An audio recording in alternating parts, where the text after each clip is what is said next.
E aí, turma, voltando aqui da 32ª edição do Matercom, falando aqui de algum lugar da linda Bahia, o litoral aqui maravilhoso. E eu tô aqui com mais duas figuras, a gente encerra o primeiro dia de entrevistas aqui com o Lucas e com o Wenzel. Sejam bem-vindos, amigos. Bom, eu sou o Lucas, eu sou gestor comercial do Grupo Carmelo Fior, na região Nordeste e Norte, uma parte do Norte. Estou no grupo há 18 anos, o Grupo Carmelo Fior é uma indústria cerâmica nascida na cidade de Cordeirópolis, uma cidade pequena do interior de São Paulo, mas muito forte no segmento de produção de revestimentos cerâmicos. E hoje nós estamos aí com um polo industrial que vem desde Santa Catarina, onde a gente tem uma unidade produtiva lá em Criciúma, minha terra natal. Temos duas fábricas de cerâmica em Cordeirópolis.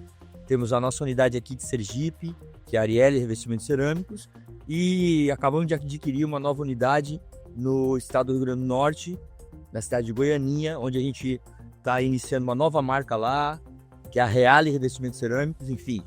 Então, eu tenho assim o privilégio de pertencer a esse time forte do segmento cerâmico, que é duro, disputado, como todos os Matercom, mas que tem aí muito para crescer ainda. Você falou duas coisas interessantes que eu me conecto, que você é de Criciúma, tô indo para lá semana que vem, tem um cliente lá em Nova Veneza, manda tá tranquilidade, terra boa, demais, e eu moro em Natal, então você tá indo para Goianinha, né, ali perto. Tudo certo, legal. E você falou que a disputa é forte, falando em forte, isso me lembra de Wenzel, da Forte Leve, fala aí, meu amigo.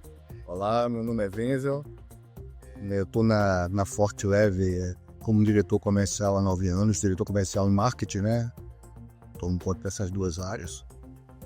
Forte Leve é uma empresa jovem, né? 36 anos, né? Ela nasceu aí de um sonho da família Torres, com muito trabalho, com muita perseverança, né? Eu digo que a empresa cresceu no impossível, né? Porque eles começaram basicamente com nada e construíram aí uma empresa que hoje tem basicamente 10 parques fabris espalhados pelo Brasil, né?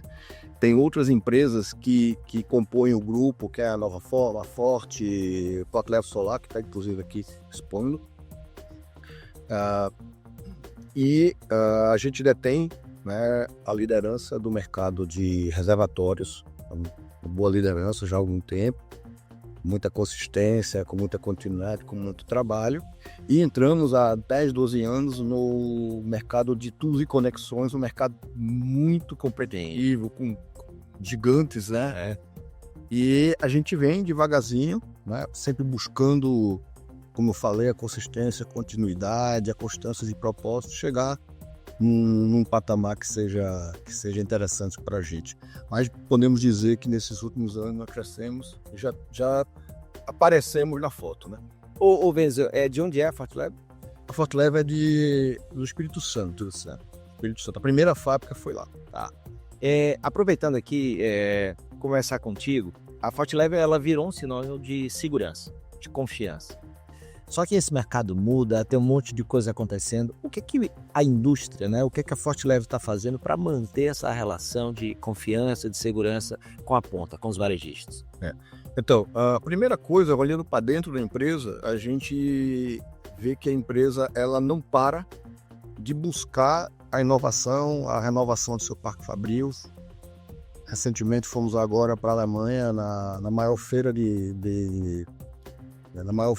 da indústria de plástico do mundo, exatamente buscar novidades, máquinas mais produtivas, que mantenham essa qualidade constante, né? Porque a gente não negocia isso, tá? Buscando processos para dar mais produtividade à empresa, buscando sempre reforçar mais assim essa qualidade. E fora, sempre buscando entender cada vez mais as mudanças que o mercado propõe, né? E ajudar o nosso parceiro, o nosso lojista, a ele também avançar nesse processo. Então, o mundo está crescendo, né? Modificando, se movimentando muito mais rápido, né? E depois da pandemia, a digitalização fez com que isso tomasse passos muito mais largos, né? E nós, da indústria, temos a obrigação de apoiar e entender esses movimentos para fazer com que o nosso produto dentro do produto de venda ele gire, ele continue atendendo as demandas que o mercado vai evoluindo e buscando. Ô Lucas, pensando em estruturação do setor comercial da Carmelo Fior, pensando em construção de parcerias que funcionam com a ponta, com o varejo, quais são os grandes desafios e até hoje qual o maior aprendizado que você teve nesse trabalho? Olha, dentro da operação indústria, varejo, consumidor final, essas duas primeiras fases, elas têm literalmente ter, na nossa percepção como empresa, a noção que o barco é o mesmo, o vento vem de algum lado e o rumo é o mesmo. E aí, como velejador, que eu gosto de dizer que sou, apesar de só estar aprendendo, juntos vocês têm que trimar as velas para ir para o mesmo lugar. E é claro que existem 1000 ferramentas dentro da indústria que a gente tenta aplicar para o varejo de maneira geral, para que você possa construir nessa relação uma construção de que você aplique na mão de obra do seu parceiro, né, algo que vá refletir na ponta, na busca do sellout, etc. Na nossa opinião, na Carmelo Fior, a gente prima sobre o quanto as pessoas são fundamentais nesse negócio. Então é importante que o nosso parceiro varejista acredite nessa mensagem. E é importante que a gente que leva essa mensagem seja assim o embaixador dela. Então a gente tem as ferramentas internas de implemento de qualificação de mão de obra. A cerâmica, que é o nosso segmento, é diferente de uma TV. Uma TV você compra lá, você leva para casa, você coloca na tomada, deu ruim, você tira a tomada, bota na caixa e leva embora. Nosso negócio, desde a extração até a classificação e a logística para entregar no varejo, e a logística do varejo se venderem o nosso produto para entregar na casa do consumidor final, não vai para uma tomada, vai para a mão de um profissional que ainda tem que aplicar dentro das normas e tudo mais, para que o produto no fim atenda o sonho da Dona Maria, que é ter um produto brilhante, bonitinho, bem assentado e tal. Então essa relação entre a indústria de transformação do segmento cerâmico e o varejo, ela está muito incutida no sentido de você qualificar esse processo todo. Talvez seja um dos principais pontos. Fora disso, tem um arcabouço de outros sistemas que você tem que trabalhar, de processos, que aí envolvem as questões um pouco mais operacionais, de logística, de timing de produção, de controle dos indicadores do nosso parceiro, né, de sellout, quantos dias de venda ele quer, aquelas coisas todas que cada lojista, em cada canto do Brasil, em cada tamanho de loja, tem, né? E a gente tenta diariamente se reciclar, trabalhar para poder ofertar a eles esse serviço. Isso é dissipado de dentro, é cultural da Carmelo Fior. A gente tenta passar para o time, exige do time que isso seja reverberado para o mercado e acompanha, né? Então a gente tem os nossos processos internos de acompanhamento e tal. Nós somos uma empresa muito simples no dia a dia de trabalho, então a gente não tenta reinventar a roda. A gente acredita que um feijão com arroz bem temperadinho funciona muito melhor do que talvez um prato super elaborado que você erra na hora de servir. E isso, a priori, ao meu ver e ao ver dos gestores que trabalham conosco, vem dando certo, a gente vem crescendo e tal, e trabalhando nesse sentido de fortalecer sempre esse elo, que é transformar e dar na mão de quem entrega o produto ao cliente final, que é quem talvez seja a cereja do bolo de todo esse processo. Wenzel, aí Eu aproveitando... só queria aproveitar, já pediu aí o curso dele, ele falou duas coisas importantes, né? Uma, que é a qualificação profissional, cada vez mais, às vezes o produto, quando ele não é bem aplicado, quando ele não é bem instalado, né? Quem sofre o problema é exatamente o quando na maioria das vezes não é. Então, por isso, eu acho que o que vocês estão fazendo é importante, o que nós procuramos fazer nessa ânsia, nessa busca de estar sempre trabalhando, treinando, melhorando, né, essa parte técnica e, ao mesmo tempo, também no ponto de venda, a gente procura muito fazer com que não só o produto seja vendido, mas fazer o famoso cross-selling, né, que é você está comprando, por exemplo, uma caixa d'água, você não pode sair apenas com a caixa d'água. Tem a boia, tem o flange, todo, o registro, já tem todo um pacote. Então, isso é uma coisa contínua, não vai acabar, né? É uma ferramenta que precisa ter continuidade. E a outra coisa que você falou, que eu acho muito legal, que também é comum com nossos valores lá, que é a simplicidade. E a gente fala todos os dias, né, que tem que fazer o básico bem feito, tão bem feito, tão bem feito que vira a perfeição. Então, é por aí, né, porque a gente às vezes busca um monte de coisas da NASA e não é isso, é a gente que vai fuxar. Eu brigo sempre que nunca é ciência da NASA. Às vezes e às vezes menos é mais, né? Nesse caso a simplicidade e tudo. Veja, aí aproveitando o que o Lucas falou, tá falando sobre a questão das parcerias com o cliente de vocês. Essa relação ela vem mudando com o passar do tempo, né? A indústria mudou, vem evoluindo, vocês vêm evoluindo. Na tua visão da Fortileve, e depois eu quero te ouvir sobre isso, o que é que define uma parceria de sucesso? Eu acredito que a parceria de sucesso é quando você tem o famoso, mas real ganha-ganha, né? Eu gostei do real aí, né? Real. Ele colocar o real, porque eu acredito muito que o discurso tem que ser em paralelo com a prática. Não adianta você falar e depois você não fazer. Tá? Então, a gente tem, sim, plano de trabalho. Voltando aí, a pergunta foi, o que é que mudou? Mudou que no passado você tinha uma relação comercial de compra e o cara vende, né? Você vende para o cliente e o cliente vende para o consumidor final.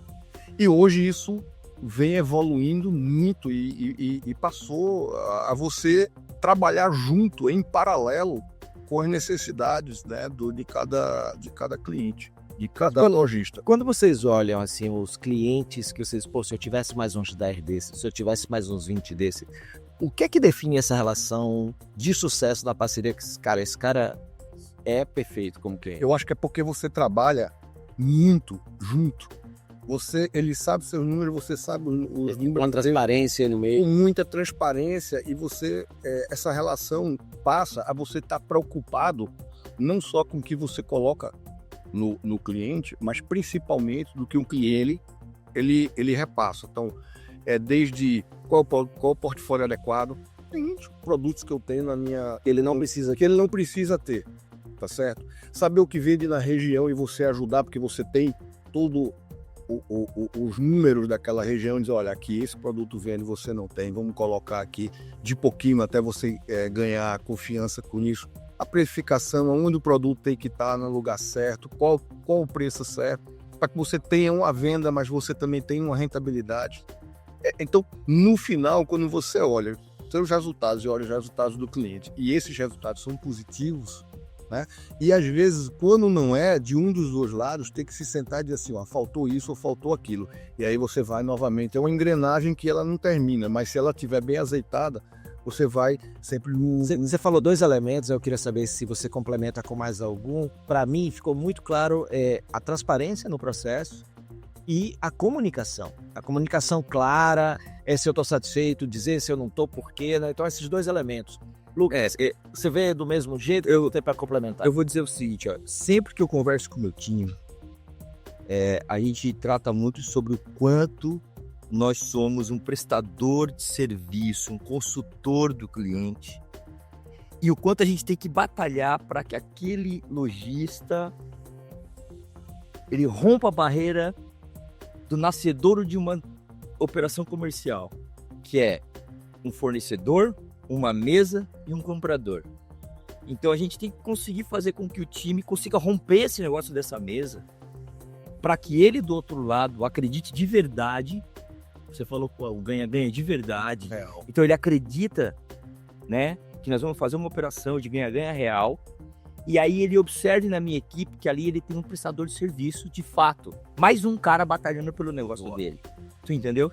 Então assim, ó, ou seja, é um business partner mesmo, né? Um parceiro de negócio ali total. Se não for assim, eu acredito que vai devagarzinho essa indústria que não entender assim e também o próprio lojista não entender assim, ele vai ficando para trás para que outros começam a enxergar que isso é possível e a gente vai andando. Eu coloco também um ponto que é muito importante, falou em time. O time também está alinhado para isso. Então, internamente, você tem que preparar seu time para essas novas demandas e que ele possa replicar isso nos pontos de vista. Ele aos propósitos, né? Comprar sem Ele sempre entender que isso é importante, não é apenas jargão hoje, porque todo mundo fala, porque isso está fácil na internet, nos IAs da vida, tá fácil.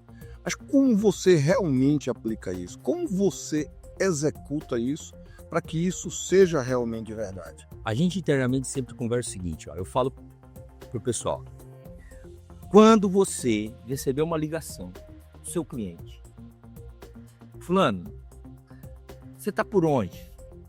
Olha, eu tô pensando em mudar uma gôndola aqui na minha loja. Tu não tem como dar um pulo aqui para dar uma olhada comigo, me dar uma dica, né? Me dar uma sugestão, fazer uma avaliação crítica sobre isso. Eu falo com a turma lá. E eu olho no olho dos caras e digo assim, se o teu cliente fizer isso, tu tá no caminho certo. Tu tá no caminho certo.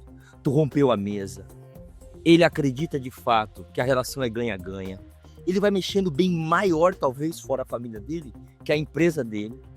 E ele vai fazer uma alteração e ele tá te pedindo uma opinião, pô. Não pro teu concorrente.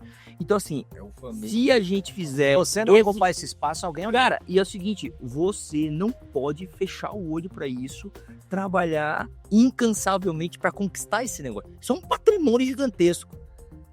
Quando a equipe assimila isso e acredita nisso de verdade, tudo isso que ele falou começa a acontecer. Então, assim, é muito mais fácil falar aqui e tal do que você conseguir executar, porque culturalmente, eu vou falar por mim aqui então, mas talvez, não sei se você concorda, culturalmente é uma relação meio antagonista. Sim. Então todo mundo acha que tem alguma coisa na manga, todo mundo acha, sabe? E eu vou dizer pra você, cara, o vender no sellout já é tão difícil, bora nós aqui, daqui pra cá, facilitar as coisas. Você entende? Então assim, eu entendo que o nosso setor tem N situações para evoluir, né, em termos tecnológicos, ou tem inteligência artificial entrando, logística é um negócio que tá toda hora, é um furacão de mudanças, etc. Cara, então vamos pegar a parte mais básica dela, que é o comprar e vender, e vamos facilitar isso, entendeu? Obviamente, o Brasil é gigante, é um país continental, tem características, a nossa empresa tem unidades em todos os polos, então a gente tem desde o Iapoca ao Chuí clientes, e as cabeças são diferentes, você tem, claro, uma questão cultural, o Brasil é um país continental, a gente tem que meio que se adaptar a tudo isso, mas assim, a partir do momento que a ideia original é aquela história de remar no barco pro mesmo rumo, e você falar com propriedade, acreditando nisso para o cliente, não tem por que o cliente não vir com você. Você entende? Ele está em busca de alguém que facilite a operação dele. Você vai ter que... Então, um caminho de confiança, porque tudo é a velocidade da confiança. Cada vez mais que essa confiança vai aumentando, você vai ter mais facilidade junto com ele de fazer um trabalho melhor, para que aquele produto saiba que o importante não é o quanto eu vou vender para ele, é o quanto ele vai vender para o cliente. Para que a minha venda para ele seja a consequência. Essa inversão do jogo é o que mais importante, porque você garante a consistência. E Wenzel, sabe uma coisa legal? E Lucas, a gente fez outra entrevista aqui que a pessoa falou um pouco sobre essa questão do foco do cliente, não é no cliente, é do cliente. Então, na hora que você pensa que eu tenho sucesso quando o varejista vende o meu produto, aí é que legal, aí tem que estar muito certo, eu preciso ajudar ele a vender meu produto, né? Então como é que a gente, que já é muito difícil e complicado, adorei esse termo de romper a mesa, né? Tirar a mesa aí, fantástico, é um excelente indicador mesmo, de verdade, é quando o consultor de vendas deixa de ser consultor e passa a ser consultável, o cara é consultável, eu ligo para você para te consultar, eu não sou consultor, né? Eu vou te dizer em exemplo prático, tá? Nós temos uma equipe que atua na minha regional, são quase 70 pessoas, e eu tenho colegas que simplesmente o cara gerencia todos os indicadores do cliente. Todos. Fantástico. Todos.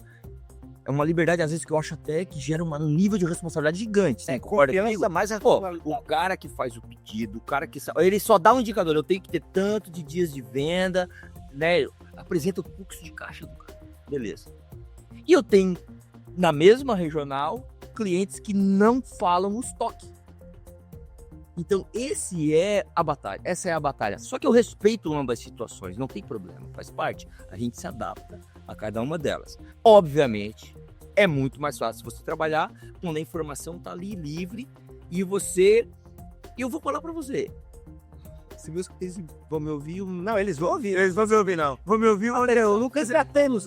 Porque o Lucas vai for sentado na cadeira do meu cliente. Eu daria os indicadores e daria a responsabilidade para gente. Porque uma empresa responsável, é óbvio que você vai avaliar quem são os seus fornecedores. Uma empresa responsável vai cuidar do seu negócio porque ela depende daquilo que você falou, de quanto ele vende, e não de quanto nós vendemos para ele. Você entende? Você inverte os papéis.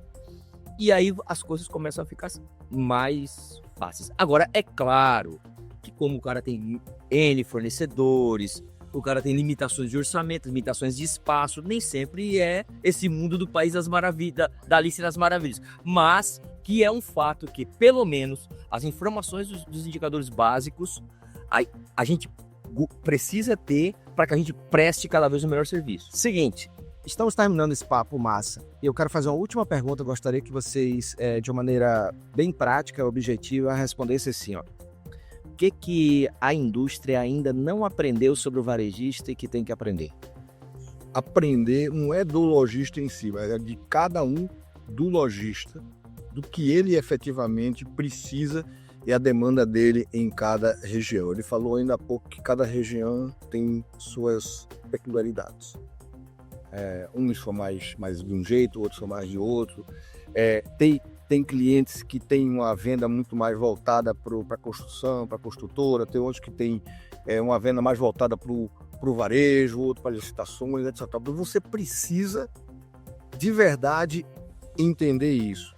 A indústria precisa, principalmente logisticamente, entender esse lead time, né? Esse tempo que o cara tem no giro do produto e tal. Então, de tudo que a gente falou, é que nem um bumerangue, né? Você manda para lá e ele volta. Então, quando isso volta redondo, ou mesmo que volte quadrado e você consiga arrumar, porque dentro, eu acredito que as empresas precisam entender melhor o mercado. Não é um objetivo só da área comercial. Acho que a indústria precisa entender como um todo. O cara da produção precisa entender que os seus produtos que tem que fazer, com as suas que giram mais, etc. Não só aquele que vai melhorar o custo de transformação, ou é mais fácil fazer para entregar no final do mês o metade. Então, eu penso muito que toda a cadeia da indústria precisa estar muito mais alinhado. Isso é bom, não só o comercial. Eu vou dizer assim, eu acho que a gente precisa aprender a acelerar a adaptação. Boa. O mercado é volátil, ele muda toda hora. E o processo industrial de maneira geral, talvez esteja sendo influenciado pelo nosso. Que ele precisa, o nosso que é indústria de revestimentos cerâmicos e a nossa popular, não é uma empresa que faz porcelanato de 210 metros quadrados, nós somos uma empresa popular. Então é robusto o processo, ele de altíssima escala. E às vezes você se adequar a toda essa volatilidade que o mercado pede. Eu estava agora ali conversando com o cliente, pô Lucas, aqui na minha região o portfólio seu, ele é muito comedido, precisava ser mais assim, mais assado. Aí eu falei, Vicente, o nome do cliente, eu falei, Vicente, concordo contigo, precisava ser mais ágil nisso. Mas você imagina que da Bahia a Manaus, essa unidade que você compra, ela tem pelo menos umas 10 opções de adaptação.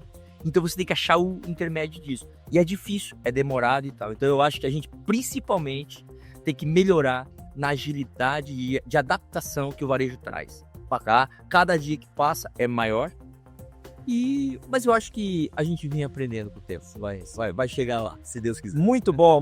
Papo massa, muito obrigado. E assim a gente encerra esse primeiro dia de entrevistas aqui diretamente da 32ª edição da Matercom. Se liga porque vem mais conteúdo.